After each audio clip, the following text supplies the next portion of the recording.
حضرت ابراہیم علیہ السلام عراق کے شہر بابل میں پیدا ہوئے۔ ان کے والد آزر بت تراش تھے، وہ بت بناتے بھی تھے اور بتوں کی پوجا بھی کرتے تھے، مگر حضرت ابراہیم علیہ السلام کو اللہ تعالیٰ نے بچپن سے ہی عقل اور فہم عطا کیا تھا۔ انہوں نے کبھی بتوں کو معبود نہیں مانا۔ کچھ لوگ سورج اور چاند کی پوجا کرتے، کچھ لوگ ستاروں کی پوجا کرتے، اور جب وہ غائب ہو جاتے تو حضرت ابراہیم فرماتے، یہ کیسا معبود ہے جو بھی غائب ہو جاتا ہے؟ معبود تو وہ ہوتا ہے جو اپنے بندوں کی حفاظت کرتا ہے، تو یہ کوئی معبود نہیں ہے، معبود وہی ہے، واحد اور یکتا ہے جو میرا معبود ہے، تم سب اسی کی طرف آؤ۔ پھر ایک دن یوں ہوا کہ یہ سب لوگ بت بنا کر اپنے گھر جا چکے تھے کہ حضرت ابراہیم علیہ السلام آئے اور انہوں نے کلہاڑا لے کر تمام کے تمام بت تباہ و برباد کر دیے، اور وہ کلہاڑا سب سے بڑے بت کے بازو میں اٹکا دیا۔ جب صبح سب تشریف لائے اور انہوں نے دیکھا کہ سارے بت تباہ و برباد پڑے ہیں تو انہوں نے کہا کہ یہ کس کا کام ہے؟ سب کو بلایا گیا، حضرت ابراہیم کو بھی بلایا گیا۔ لوگوں نے پوچھا، یہ تمہارا کام ہے؟ اگر بادشاہ نمرود کو پتہ چلے گا تو وہ تمہیں سخت سزا دے گا۔ حضرت ابراہیم مسکرائے اور کہا، نہیں، یہ میرا کام تو نہیں، یہ تم لوگوں کے خدا ہیں، یہ سب سے بڑے بت نے ان سب کو توڑا ہے۔ لوگوں نے کہا، نہیں، ہم تو خود انہیں بناتے اور خود ان کی پوجا کرتے ہیں، تو یہ کیسے ہو سکتا ہے؟ یہ نہ حرکت کر سکتے ہیں اور نہ کچھ کھا پی سکتے ہیں۔ تو حضرت ابراہیم فرمانے لگے، تو پھر یہ کیسے خدا ہیں جنہیں تم لوگ خود بناتے ہو، خود حرکت دیتے ہو اور خود ہی ان کی پوجا کرتے ہو؟ پھر یہ بات بادشاہ نمرود کے علم میں جاتی ہے۔ بادشاہ نمرود حضرت ابراہیم کو حاضر کرتا ہے اور انہیں کہتا ہے، اگر یہ تم نے کیا ہے تو میں تمہیں سخت سزا دوں گا۔ حضرت ابراہیم کہتے ہیں کہ خدا وہی ہے جو واحد و یکتا ہے۔ سورج غروب ہو چکا تھا، بابل کی سرزمین پر اندھیرا چھا رہا تھا، لیکن شہر کے چوک میں ہجوم بڑھتا ہی جا رہا تھا۔ سب کی نظریں اس میدان کی طرف تھیں جہاں حضرت ابراہیم کو سزا دینے کا حکم دیا گیا۔ نمرود نے حکم دیا کہ ایک بہت بڑی آگ جلائی جائے اور آگ اس قدر تیز جلائی جائے کہ حضرت ابراہیم کو اس آگ میں پھینک دیا جائے، اور وہاں کے لوگوں کا کہنا ہے کہ آگ واقعی اس قدر تیز تھی کہ اوپر سے اڑتے ہوئے پرندے اس آگ کی لو سے جل جاتے، جھلس جاتے۔ نمرود کے حکم کے مطابق آگ تیار کی گئی اور وہ آگ ایسے جیسے دہکتے ہوئے سورج سے بھی زیادہ تپش دے رہی تھی۔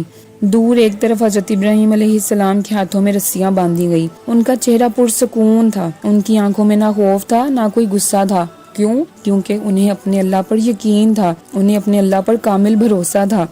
نمرود بادشاہ اپنے تخت پر اکڑا بیٹھا رہا، اس کے چہرے پر تکبر کا غرور تھا۔ اس نے اپنے وزیروں سے کہا، یہ ہے وہ جو ہمارے معبودوں کی توہین کرتا ہے، آج اسے وہ انجام ملے گا جو صدیوں یاد رکھا جائے گا۔ مگر حضرت ابراہیم علیہ السلام نے بلند آواز میں کہا، میرا رب وہ ہے جس نے زمین و آسمان پیدا کیے، تمہارے یہ بت نہ سنتے، نہ بولتے اور نہ تمہیں کوئی نفع اور نقصان دیتے ہیں۔ یہ سن کر ہجوم میں شور مچ گیا، نعرے بلند ہوئے، آگ میں ڈال دو، اسے جلا دو، یہ ہمارے معبودوں کی توہین کرتا ہے۔ آگ اس قدر شدید تھی کہ کوئی اس کے پاس بھی جاتا تو جھلس جاتا، کوئی انسان اس آگ کے قریب نہ جا سکتا تھا۔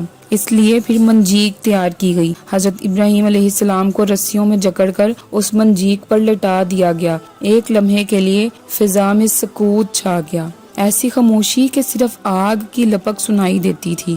اسی لمحے حضرت جبرائیل علیہ السلام تشریف لائے اور پوچھا، ابراہیم، کیا میں آپ کی مدد کروں؟ حضرت ابراہیم نے فرمایا، مجھے تم سے نہیں، میرے رب سے امید ہے اور وہی میرے لیے کافی ہے۔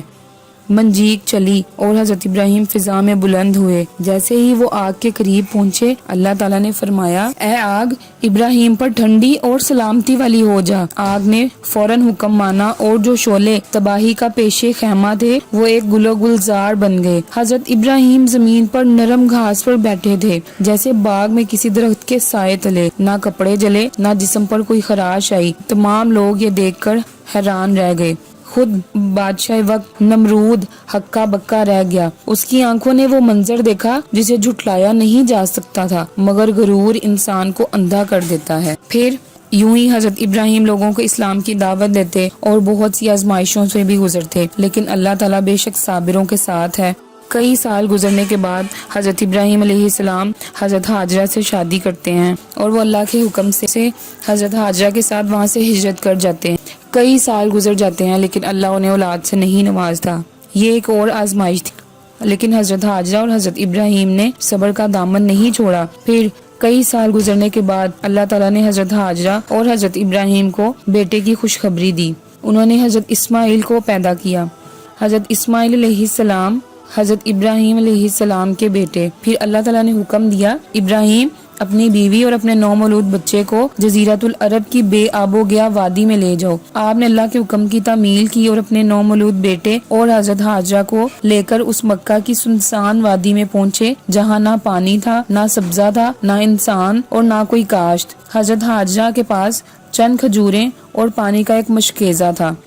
آپ اپنے بیوی اور بچے کو وہاں چھوڑ آتے ہیں۔ حضرت حاجرہ آپ سے سوال کرتی ہے، آپ ہمیں یہاں چھوڑ کر جا رہے ہیں، نہ یہاں کوئی انسان ہے، نہ سبزہ ہے، نہ پانی ہے، لیکن حضرت ابراہیم خاموش رہتے ہیں۔ حضرت حاجرہ پھر سوال کرتی ہیں، آپ مجھے اور میرے نومولود بچے کو یہاں اکیلا چھوڑ کر جا رہے ہیں، لیکن حضرت ابراہیم پھر خاموش رہتے ہیں۔ جب آپ تیسری دفعہ یہ پوچھتی ہیں تو حضرت ابراہیم خاموش ہے۔ حضرت حاجرہ نے پھر پوچھا، کیا یہ اللہ کا حکم ہے؟ انہوں نے سر ہلا کر ہاں میں جواب دیا۔ حضرت حاجرہ مسکرائی اور کہا، پھر اللہ ہمیں ضائع نہیں کرے گا۔ پھر وہ صبر و استقامت کا دامن نہیں جوڑتی۔ حضرت ابراہیم وہاں سے چلے جاتے ہیں۔ کچھ دن گزرتے ہیں، وہ کھجوریں اور پانی ختم ہو جاتا ہے۔ حضرت حاجرہ کو بھی پیاس لگتی ہے اور ان کے نومولود بیٹے کو بھی۔ پھر پانی ختم ہو گیا اور حضرت اسماعیل کو شدید پیاس لگی۔ وہ رونے لگے۔ وہ اسی اثنا میں اپنے بیٹے کی پیاس کے لیے کبھی صفا پہاڑی پر چڑھتی اور کبھی مروہ پہاڑی پر چڑھتی۔ یوں وہ 7 چکر لگاتی۔ اسی دوران وہی نازل ہوتی اور حضرت اسماعیل کے رونے سے، ایڑیاں رگڑنے سے وہاں سے ایک چشمہ جاری ہوتا، اور ان کے 7 چکر لگانے کی وجہ سے یہ آج بھی حج کا حصہ ہے۔ لوگ جب حج پر جاتے ہیں تو صفا اور مروہ پہاڑی کے 7 چکر لگاتے ہیں۔ پھر جب حضرت حاجرہ واپس آئیں تو دیکھا کہ حضرت اسماعیل کے قدموں کے نیچے زمین سے پانی کا چشمہ پھوٹ رہا ہے۔ حضرت حاجرہ نے جلدی سے وہ پانی سے اپنی پیاس بجھائی اور اپنے بیٹے کے منہ میں ڈالا۔ حضرت حاجرہ نے اس کے گرد ایک بند لگا دیا اور اس پانی کو حکم دیا کہ ٹھہر جاؤ۔ یوں زمزم کا چشمہ جاری ہوا جو آج بھی جاری ہے، اور یہ اللہ کی طرف سے ایک معجزہ ہے جسے لوگ حج پر جاتے ہیں اور اس زمزم چشمے کا پانی پیتے ہیں۔ پھر اس زمزم چشمے کو دیکھ کر وہاں سے ایک قبیلہ گزرتا ہے اور وہ اس پانی کو دیکھ کر وہیں بس جاتا ہے۔ پھر حضرت حاجرہ حکم دیتی ہیں کہ یہ پانی کسی کی ملکیت نہیں ہے، جسے جو چاہے استعمال کر سکتا ہے۔ پھر وہ قبیلہ وہیں رچ بس جاتا ہے اور حضرت اسماعیل بڑے ہوتے جاتے ہیں اور اسی قبیلے والوں کے ساتھ پرورش پاتے ہیں۔ کئی سال گزرنے کے بعد حضرت اسماعیل کی شادی بھی اسی قبیلے کی کسی لڑکی سے ہو جاتی ہے۔ جب حضرت ابراہیم آتے ہیں، حضرت ابراہیم اس سے سوال کرتے ہیں کہ تمہارا خاوند کدھر ہے؟ وہ کہتی ہے کہ وہ رزق کی تلاش میں گیا ہے اور ہم بہت غریب ہیں اور بہت تنگ دستی میں اپنا گزر بسر کر رہے ہیں۔ وہ کہتے ہیں کہ جب تمہارا شوہر آئے تو اسے پیغام دینا کہ اپنی چوکھٹ تبدیل کر لو۔ جب حضرت اسماعیل گھر تشریف لاتے ہیں تو وہ اپنے والد کی خوشبو محسوس کرتے ہیں اور وہ پوچھتے ہیں گھر میں کوئی آیا تھا؟ وہ کہتی ہے جی ایک بابا آیا تھا اور وہ آپ کے لیے پیغام دے کر گیا ہے کہ آپ اپنی چوکھٹ تبدیل کر لیں۔ تو حضرت اسماعیل انہیں حکم دیتے ہیں اپنی بیوی کو کہ تم قبیلے والوں کے پاس واپس چلی جاؤ، میں اللہ کے حکم سے تمہیں طلاق دیتا ہوں، اور یہی میرے والد کا پیغام تھا۔ پھر کچھ وقت گزرنے کے بعد حضرت اسماعیل دوسری شادی کرتے ہیں، اور جب دوسری شادی کرتے ہیں تو حضرت ابراہیم پھر تشریف لاتے ہیں، اور جو دوسری بیوی ہوتی ہے وہ آپ کی بے جا خدمت کرتی ہے۔ پھر جب حضرت ابراہیم تشریف لاتے ہیں اور سوال کرتے ہیں تو وہ کہتی ہے کہ میرا شوہر بہت اچھا ہے اور اللہ کا شکر ادا کرتی ہے کہ ہم ہر وقت گوشت کھاتے ہیں۔ بہت خوش ہوتے ہیں اور مسکرا کر کہتے ہیں کہ جب تمہارا شوہر آئے تو اسے پیغام دینا کہ اپنی چوکھٹ کو ہمیشہ اپنے پاس رکھنا۔ پھر وقت گزرتا جاتا ہے۔ کچھ سالوں بعد حضرت ابراہیم اپنے بیٹے کے پاس واپس آتے ہیں۔ دونوں باپ بیٹے ملتے ہیں۔ پھر حضرت ابراہیم علیہ السلام کو اللہ کے حکم سے خواب آتا ہے کہ اپنی سب سے پیاری چیز تم مجھ پر قربان کر دو۔ آپ صبح اٹھ کر بہت سوچتے ہیں کہ میری سب سے پیاری چیز کیا ہے، وہ اپنے گھر کی ہر چیز دے دیتے۔ اگلے دن پھر آپ کو وہی خواب آتا ہے کہ اپنی سب سے پیاری چیز تم مجھ پر قربان کر دو۔ پھر جب تیسرے دن انہیں پھر یہی خواب آتا ہے کہ اپنی سب سے پیاری چیز تم مجھ پر قربان کر دو، پھر آپ رونے لگتے ہیں اور کہتے ہیں کہ میری سب سے پیاری چیز میرا بیٹا اسماعیل ہے۔ حضرت اسماعیل اپنے باپ کے بہت فرما بردار بیٹے تھے۔ حضرت ابراہیم جو کہتے حضرت اسماعیل اس کو بجا لاتے ہیں۔ وہ آپ کے حکم کی بہت تعمیل کرتے تھے۔ جب حضرت ابراہیم علیہ السلام اپنے بیٹے کے پاس آتے ہیں اور کہتے ہیں کہ مجھے خواب آیا ہے کہ میں اپنی سب سے پیاری چیز اللہ کی راہ پر قربان کر دوں، حضرت اسماعیل کہتے ہیں جی بابا جان بتائیں میں آپ کی کیا مدد کر سکتا ہوں؟ آپ فرماتے ہیں کہ میری سب سے پیاری چیز تم ہو تو میں تمہیں اللہ کی راہ پر قربان کرتا ہوں۔ تو حضرت اسماعیل کہتے ہیں کہ بابا جان آپ مجھے صابروں میں سے پائیں گے، اگر یہ اللہ کا حکم ہے تو آپ اس حکم کی تعمیل کریں۔ یہ باپ بیٹے کی بہت عظیم اطاعت تھی۔ حضرت ابراہیم نے بیٹے کو پیشانی کے بل لٹایا تاکہ چہرہ نہ دیکھ سکے اور دل نرم نہ ہو۔ چھری چلائی مگر وہ نہیں چلی۔ آپ نے پھر چھری چلانے کی کوشش کی لیکن چھری نہ چلی۔ آپ نے تیسری دفعہ پھر چھری چلائی لیکن چھری نہیں چلی۔